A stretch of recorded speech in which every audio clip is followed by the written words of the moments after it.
What's up, everyone? This is Elijah from Financial Anatomy, coming at you with another video to help you take control of your financial destiny. In this video, I'll be showing you how you can remove Cash App as a payment method if you've linked it to some type of service. So start off by opening the Cash App up, then click on your profile icon at the top right-hand corner. Once here, scroll down where it says Linked Apps and Businesses. Click on it.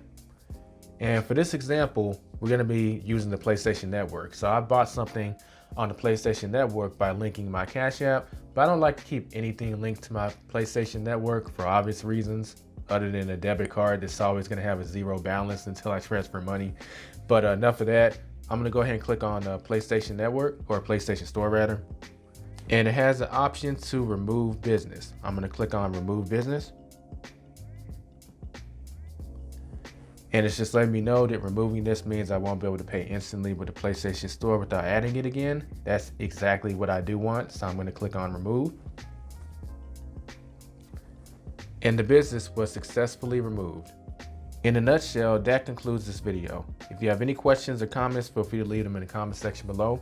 Don't forget to subscribe if you're new. Hit that thumbs up if you found value in this video. And if you have more questions about the Cash App, I have a whole tutorial playlist that you can see linked in the description and also in the pinned comment. I'll catch you next time, and don't forget to get out there and take control of your financial destiny.